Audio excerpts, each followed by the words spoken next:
ಪತ್ರಿಕಾ ಮತ್ತು ದೃಶ್ಯ ಮಾಧ್ಯಮದ ಮಿತ್ರರಿಗೆ ಮತ್ತೊಮ್ಮೆ ವೈಯಕ್ತಿಕವಾಗಿ ಪತ್ರಿಕಾಗೋಷ್ಠಿಗೆ ಸ್ವಾಗತವನ್ನು ಕೋರ್ತಾ, ಏನು ಕಳೆದ 2 ತಿಂಗಳಿನಿಂದ ಟೀಮ್ ಸತ್ಯಜಿತ್ ಸುರತ್ಕಲ್ ಹೆಸರಿನಲ್ಲಿ ಚುನಾವಣೆಗೆ ಸಂಬಂಧಪಟ್ಟ ಹಾಗೆ ಒಂದಷ್ಟು ಅಭಿಯಾನ ನಡೀತಾ ಇತ್ತು.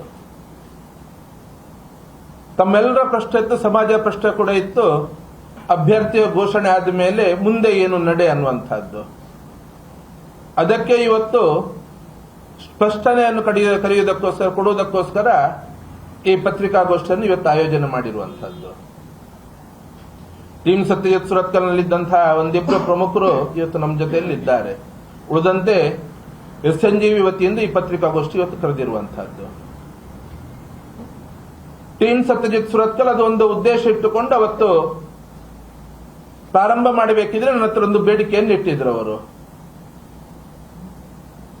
ಚುನಾವಣೆಗೆ ಸಂಬಂಧಪಟ್ಟ ಹಾಗೆ ಭಾರತೀಯ ಜನತಾ ಪಕ್ಷದಲ್ಲಿ MP ಸೀಟಿಗೆ ನಾವು ಕೇಳ್ತಾ ಇರೋದ್ರಿಂದ SNGV ಹೆಸರಲ್ಲಿ ಯಾವ ಚಟುವಟಿಕೆ ತಾವು ನಡೆಸ್ತಾ ಇದ್ದೀರಿ ಅದನ್ನು ತಾತ್ಕಾಲಿಕವಾಗಿ ನಿಲ್ಲಿಸಬೇಕು ಅಂತ ಹೇಳಿ ಕೇಳಿಕೊಂಡಿದ್ರು. ಹಾಗಾಗಿ ಅವತ್ತಿನ ನಂತರ ಯಾವುದೇ ಘಟನೆಗಳು ನಡೆದರೂ ಕೂಡ SNGVಯಿಂದ ಪ್ರತಿಭಟನೆಯೋ ಹೋರಾಟವೋ ಪತ್ರಿಕಾಗೋಷ್ಠಿ ನಡೆಸಬೇಕಿದ್ರು ಕೂಡ ನಾನು ನೇರವಾಗಿ ಮುಂಚೂಣಿಯಲ್ಲಿಲ್ಲದೆ ಅದನ್ನು ನಾನು ಇವರ ಮಾತಿಗೆ ಬೆಲೆ ಕೊಟ್ಟು ನಿಂತಿದ್ದೆ. ತಮ್ಗೆಲ್ರಿಗೂ ಗೊತ್ತಿದೆ, ಇಡೀ ಜಿಲ್ಲೆಯಲ್ಲಿ ಅವತ್ತು ಸಭೆಗಳು ನಡೆಯಿತು, ದೊಡ್ಡ ಮಟ್ಟದ ಸಮಾವೇಶವೂ ನಡೆಯಿತು. ಆದರೆ ಅಭ್ಯರ್ಥಿ ಘೋಷಣೆ ಆಗಬೇಕಿದ್ರೆ ಭಾರತೀಯ ಜನತಾ ಪಾರ್ಟಿಯಿಂದ ಬ್ರಿಜೇಶ್ ಚೌಟ ಅವರಿಗೆ ಸೀಟು ಘೋಷಣೆ ಮಾಡಿದ ನಂತರ ಕೂಡ ಟೀಮ್ನವರು ಮತ್ತು ಸ್ವಲ್ಪ ನಮಗೆ ಕಾಲಾವಕಾಶ ಕೊಡಿ, ಪಕ್ಷದಲ್ಲಿ ಸರಿಯಾದ ಸ್ಥಾನಮಾನ ತಮಗೆ ಕೇಳ್ತೇವೆ, ನಾವು ನಿಮ್ಮ ಪರವಾಗಿ ನಾವು ಕೇಳ್ತೇವೆ ಅಂತ ಹೇಳಿಕೊಂಡು ಒಂದಷ್ಟು ಕಾಲ ನನ್ನಂತಡೆ ಹಿಡಿದಿದ್ರು.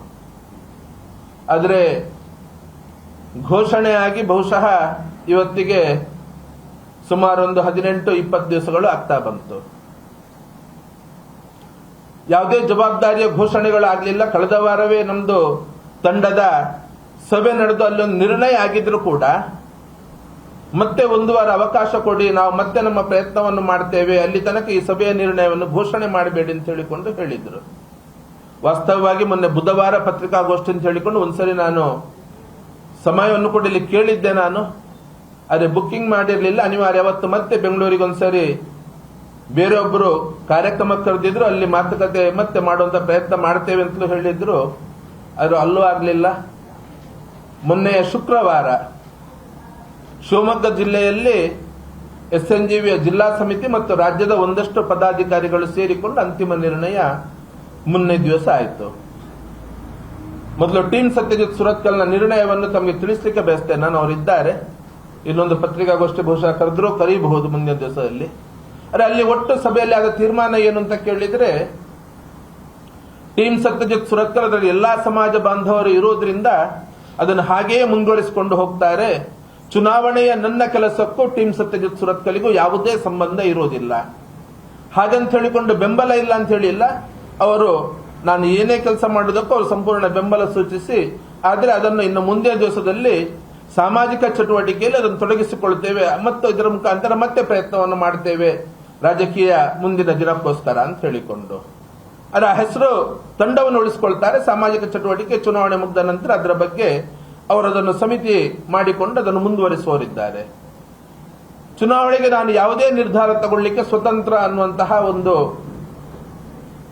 ಮಾತನ್ನು ಕೂಡ ಅವರು ನನಗೆ ಹೇಳಿದ್ದಾರೆ ಮತ್ತು ನಾನು ಯಾವುದೇ ನಿರ್ಧಾರ ತಗೊಂಡು ಅದಕ್ಕೆ ಯಾವುದೇ ವಿರೋಧ ಇಲ್ಲ ಅನ್ನುವಂತಹ ಮಾತನ್ನು ಕೂಡ ಅವರು ಕೊಟ್ಟಿದ್ದಾರೆ. ಹಾಗಾಗಿ ಮತ್ತೆ SNGVಯಲ್ಲಿ ನಾನು ಚಟುವಟಿಕೆ ಮುಂದುವರಿಸೋದಕ್ಕೆ ಅಲ್ಲಿ ಅವಕಾಶ ಕೊಟ್ಟಿರೋದ್ರಿಂದ SNGVಯ ಮೊನ್ನೆ ಏನು ಶುಕ್ರವಾರ ಸಭೆ ನಡೆಯಿತು, ಅಲ್ಲಿ ತಗೊಂಡಂತಹ ತೀರ್ಮಾನ ಏನು ಅಂತ ಕೇಳಿದ್ರೆ, ಬಹಳ ವರ್ಷಗಳ ನಂತರ ಕರ್ನಾಟಕ ರಾಜ್ಯದಲ್ಲಿ ಯಾವ ನಾರಾಯಣಗುರು ಸಮಾಜ ಅಂತ ಹೇಳ್ತೇವೆ, ಬಿಲ್ಲವ, ಈಡಿಗ, ನಾಮಧಾರಿ 26 ಪಂಗಡ ಇರುವಂತಹ ಸಮಾಜ ಇದೆ. ಅನೇಕ ವರ್ಷಗಳ ನಂತರ 3 ಸ್ಥಾನಗಳಲ್ಲಿ ಇವತ್ತು ಸಮಾಜಕ್ಕೆ ಅವಕಾಶ ಸಿಕ್ಕಿದೆ. ಭಾರತೀಯ ಜನತಾ ಪಾರ್ಟಿಯಲ್ಲಿ ಬಿಲ್ಲವ ಸಮಾಜದ ವ್ಯಕ್ತಿಗೆ ಅವಕಾಶ ಸಿಕ್ಕಿರುವುದು 33 ವರ್ಷಗಳ ನಂತರ ಲೋಕಸಭಾ ಚುನಾವಣೆಗೆ ಸ್ಪರ್ಧೆ ಮಾಡಲಿಕ್ಕೆ ಭಾರತೀಯ ಜನತಾ ಪಾರ್ಟಿಯಲ್ಲಿ ಅವಕಾಶ ಸಿಕ್ಕಿರುವಂಥದ್ದು ಬಿಲ್ಲವ ಸಮಾಜಕ್ಕೆ. 4 ಕ್ಷೇತ್ರ ಏನಿದೆ, ದಕ್ಷಿಣ ಕನ್ನಡ, ಉಡುಪಿ ಚಿಕ್ಕಮಗಳೂರು, ಕಾರವಾರ ಮತ್ತು ಶಿವಮೊಗ್ಗ, ಈ 4 ಲೋಕಸಭಾ ಕ್ಷೇತ್ರದಲ್ಲಿ ನಮ್ಮ ಸಮಾಜ ಸುಮಾರು 12 ಲಕ್ಷಕ್ಕಿಂತ ಅಧಿಕ ಮತದಾರರನ್ನು ಹೊಂದಿದೆ. ಸಮಾಜದ ಜನಸಂಖ್ಯೆ ಅಲ್ಲ, 12 ಲಕ್ಷಕ್ಕಿಂತ ಅಧಿಕ ಮತದಾರರನ್ನು ಹೊಂದಿದೆ. ಒಂದೇ ಸಮಾಜ ಆಗಿ 4 ಕ್ಷೇತ್ರದಲ್ಲಿ ಕೂಡ ನಮ್ಮದೇ ಸಮಾಜ ಬಹುಸಂಖ್ಯಾತ ಸಮಾಜ, ನಮ್ಮದೇ ಸಮಾಜ ಬಹುಸಂಖ್ಯಾತ ಸಮಾಜ. ಆದರೆ ಬೇರೆ ಬೇರೆ ಕಾರಣ ನೀವು ವಿಶ್ಲೇಷಣೆ ಮಾಡ್ಲಿಕ್ಕೆ ಹೋಗುವುದಿಲ್ಲ. ಬೇರೆ ಬೇರೆ ಕಾರಣಕ್ಕೋಸ್ಕರ ಭಾರತೀಯ ಜನತಾ ಪಾರ್ಟಿಯಲ್ಲಿ ಕಳೆದ 33 ವರ್ಷದಲ್ಲಿ ಈ 4 ಯಾವುದೇ ಒಂದೇ ಒಂದು ಕ್ಷೇತ್ರದಲ್ಲಿ ಸಮಾಜಕ್ಕೆ ಸ್ಪರ್ಧೆಗೆ ಅವಕಾಶ ಸಿಕ್ಕಿರಲಿಲ್ಲ. ಕಾಂಗ್ರೆಸ್ನಲ್ಲಿ ಕೂಡ ಜನಾರ್ದನ ಪೂಜಾರಿ ಅವರು ಆ 4ನೇ ಬಾರಿ ಸೋಲೋದ್ರೊಂದಿಗೆ ಇಲ್ಲಿ ಕೂಡ ಕಾಂಗ್ರೆಸ್ ಪಕ್ಷದಲ್ಲಿ ಕೂಡ ಅಂತ್ಯ ಆಯಿತು. ಕಳೆದ ಸರಿ ಮಿಥುನ್ ರೈ ಅವರಿಗೆ ಬಂಟ ಸಮಾಜ ವ್ಯಕ್ತಿಗೆ ಅವಕಾಶ ಸಿಕ್ಕಿತ್ತು. ಶಿವಮೊಗ್ಗ ಒಂದು ಕ್ಷೇತ್ರದಲ್ಲಿ ಗೀತಾ ಶಿವರಾಜ್ ಕುಮಾರ್ ಅವರು ಕಳೆದ ಸರಿ ಅದು ಜೆಡಿಎಸ್ ಅಭ್ಯರ್ಥಿಯಾಗಿ ಸ್ಪರ್ಧೆಯನ್ನು ಮಾಡಿದ್ರು. ಕಾಂಗ್ರೆಸ್ ಪಕ್ಷದಲ್ಲಿ ಕೂಡ ಸಮಾಜಕ್ಕೆ ಅವಕಾಶಗಳು ಕಡಿಮೆ ಆಗಿತ್ತು. ಆದರೆ ಕಳೆದ 3 ವರ್ಷಗಳಲ್ಲಿ ಏನು SNGV ಸಂಘಟನೆ ಪ್ರಾರಂಭ ಆದ ನಂತರ ಏನು ಹೋರಾಟಗಳು ನಿರಂತರವಾಗಿ ನಡೆಯಿತು.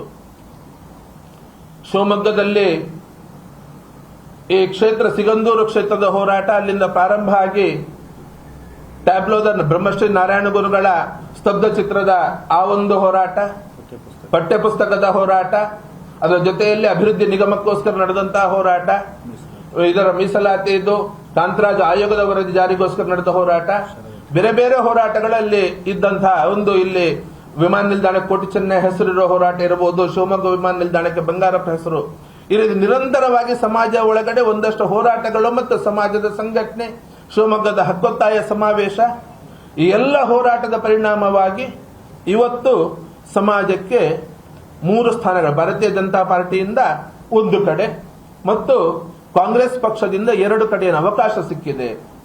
ಸಮಾಜದ ಸಂಘಟನೆ ಆಗಿ ಸಮಾಜವನ್ನು ಗೆಲ್ಲಿಸಲಿಕ್ಕೆ ಪಕ್ಷವನ್ನು ಬಕ್ಕಕ್ಕಿಟ್ಟು ದಕ್ಷಿಣ ಕನ್ನಡ ಕ್ಷೇತ್ರಕ್ಕೆ ಬಂದ್ರೆ ಇಲ್ಲಿ ಪದ್ಮರಾಜರವರು, ಉಡುಪಿ ಚಿಕ್ಕಮಗಳೂರು ಕ್ಷೇತ್ರಕ್ಕೆ ಹೋದ್ರೆ ಕೋಟಾ ಶ್ರೀನಿವಾಸ್ ಪೂಜಾರಿ ಅವರು, ಶಿವಮೊಗ್ಗ ಕ್ಷೇತ್ರಕ್ಕೆ ಹೋದ್ರೆ ಗೀತಾ ಶಿವರಾಜ್ ಕುಮಾರ್, ಈ 3 ಅವಕಾಶ ಇವತ್ತು ಸಮಾಜಕ್ಕೆ ಸಿಕ್ಕಿದೆ.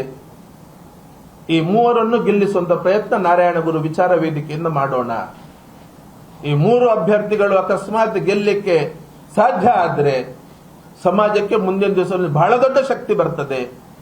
ಉಳಿದ ಸಮಾಜಗಳ ಹಾಗೆ ನಮ್ಮ ಸಮಾಜವನ್ನು ಕೂಡ ಶೈಕ್ಷಣಿಕವಾಗಿ ಆರ್ಥಿಕವಾಗಿ ಮೇಲೆತ್ತಲಿಕ್ಕೆ ಅವಕಾಶ ಆಗ್ತದೆ. ಹಾಗಾಗಿ ಈ ಚುನಾವಣೆಯಲ್ಲಿ ರಾಜಕೀಯ ಪಕ್ಷವನ್ನು ಪಕ್ಕಕ್ಕಿಟ್ಟು ಸಮಾಜ ಅಂತ ಹೇಳಿಕೊಂಡು ಈ 3 ಕ್ಷೇತ್ರಗಳಲ್ಲಿ ದುಡಿಯುವುದು ಅಂತ ಹೇಳಿಕೊಂಡು ತೀರ್ಮಾನ ಮಾಡಿಕೊಂಡು ಇವತ್ತು ಆ ನಿರ್ಧಾರಕ್ಕೆ ಕಟಿಬದ್ಧನಾಗಿದ್ದೇನೆ. ಮುಂದಿನ ದಿವಸದಲ್ಲಿ ಯಾರು ಏನ್ ಬೇಕಿದ್ರು ಹೇಳಬಹುದು. ಸಾಮಾಜಿಕ ಜಾಲತಾಣದಲ್ಲಿ 100 ಮಾತುಗಳು ಬರಬಹುದು.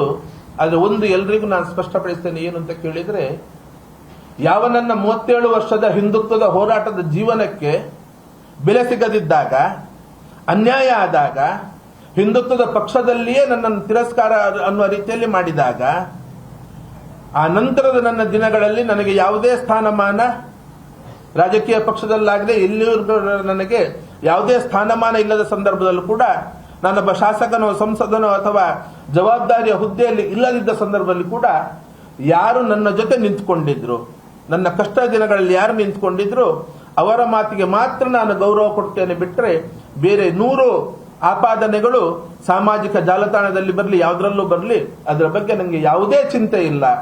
ನನ್ನ ಕಷ್ಟ ದಿನದಲ್ಲಿ ಯಾರು ನನ್ನ ಜೊತೆ ಇದ್ರು ಅವರ ಸತ್ಯನ ನೀವು ಈ ರೀತಿ ಮಾಡೋದು ಸರಿಯಲ್ಲ ಅಂತ ಹೇಳಿದ್ರೆ ನಾನು ಅವ್ರ ಜೊತೆ ಮಾತನಾಡ್ತೇನೆ. ಅವರ ಮಾತಿಗೆ ಉತ್ತರವನ್ನು ಕೊಡೋದ ಕೆಲಸ ಅಥವಾ ಅವರಿಗೆ ಸಮಾಧಾನ ಮಾಡೋ ಉತ್ತರ ಅಂತ ಹೇಳೋದಿಲ್ಲ, ಅವರಿಗೆ ಸಮಾಧಾನ ಮಾಡೋ ಕೆಲಸ ಮಾಡ್ತೇನೆ. ಬಿಟ್ಟರೆ ಬೇರೆ ಯಾರದೇ ಹೇಳಿಕೆಗಳಿಗೆ ಯಾವುದಕ್ಕೂ ನಾನು ಬೆಲೆ ಕೊಡುವ ಅಲ್ಲ ಅನ್ನೋದನ್ನು ಕೂಡ ಸ್ಪಷ್ಟವಾಗಿ ಹೇಳಲಿಕ್ಕೆ ಬಯಸ್ತೇನೆ. ಕಾಂಗ್ರೆಸ್ ಅಂತ ಹೇಳಿ ಬೇಕಿದ್ರೆ ಹೇಳಬಹುದು, ಜಾತಿವಾದಿ ಅಂತ ಹೇಳಬೇಕಾದ್ರೆ ಹೇಳಬಹುದು, ಎಲ್ಲದಕ್ಕೂ ನಾನು ಅದನ್ನು ಎದುರುಗೊಳ್ಳಲಿಕ್ಕೆ ನಾನು ತಯಾರಾಗಿ ಇವತ್ತು ಈ ನಿರ್ಧಾರಕ್ಕೆ ಬಂದಿರೋದು ಅಂತ ಹೇಳಿ ಕೂಡ ಸ್ಪಷ್ಟವಾಗಿ ಹೇಳಲಿಕ್ಕೆ ಬಯಸ್ತೇನೆ. ಈ ವಿಚಾರದಲ್ಲಿ ತಮ್ಗೇನಾದ್ರೂ ಮತ್ತೆ ಸ್ಪಷ್ಟತೆಗಳು ಬೇಕಿದ್ರೆ, ನಿರಾಕರಣೆ ಯಾಕಾಯ್ತು ಅನ್ನೋದ್ರ ಬಗ್ಗೆ ಕೂಡ ತಮ್ಗೇನೋ ಬೇಕಿದ್ರೆ ನಾನು ಹೇಳ್ತೀನಿ, ಇಲ್ಲದಿದ್ರೆ ಅದರ ಬಗ್ಗೆ ಬಹಳ ನಾನು ಚರ್ಚೆ ಮಾಡ್ಲಿಕ್ಕೆ ಹೋಗುದಿಲ್ಲ.